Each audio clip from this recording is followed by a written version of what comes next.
Hello, my name is Tracy Hill. Welcome to my video on cognitive load theory and the cognitive theory of multimedia learning. You're probably asking yourself, what is cognitive load theory? Well, cognitive theory reflects the human cognitive architecture, which supports long-term memory and short-term memory. You have to remember, the brain only can do so many things at once, and we have to be deliberate in what we ask it to do. Long-term memory takes relevant information from our working memory and stores it away into our memory's long, unlimited capacity. Think of a storage unit that you never ever have to worry about. You just keep throwing items of importance into that storage unit. Or you can think about your computer's random access memory. Now, your working memory is how we process and store information simultaneously in a limited capacity. They said we could only remember 3 to 4 elements at 20-second intervals. So we really have to narrow down whatever we are learning in the here and now. Because the working memory is limited, learning experiences have to be designed to reduce any kind of cognitive load. There are 3 types of cognitive load: intrinsic, extraneous, and germane.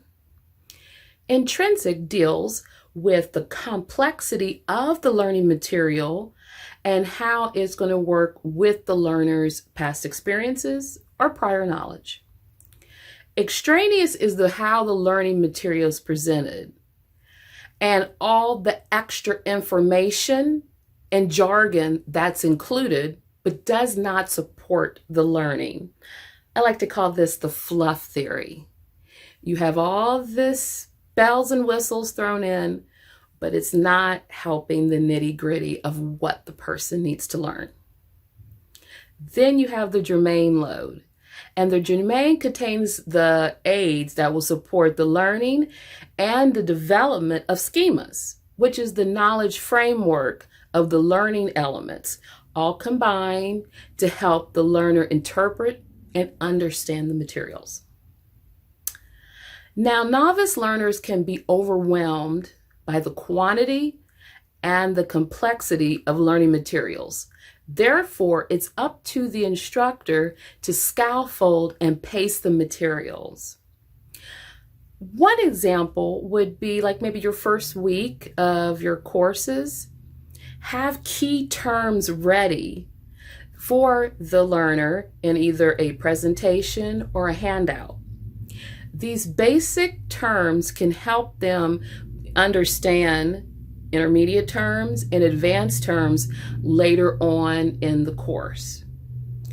Also, you have to be aware of the learner's capabilities and talents. If there's a particular learning activity that requires the use of PowerPoint or Word, make sure the learner knows how to use those tools. If they don't, they're going to have difficulty in your course. Now we're going to talk about the cognitive theory of multimedia learning, which is constructing mental representations through words and pictures. According to Richard Mayer's theory, there are 3 assumptions about how people process information. Dual channel, which is visual picture, which goes with images through your eyes. And then you have auditory verbal, which processes spoken words. We also have limited capacity assumption, where humans have a limit on the amount of information they can process at any moment. Then lastly, the active processing assumption is when the learner actively engages with the learning material. This can be done by selecting relevant material, organize it into a visual or verbal model, and integrating the new information with past experiences.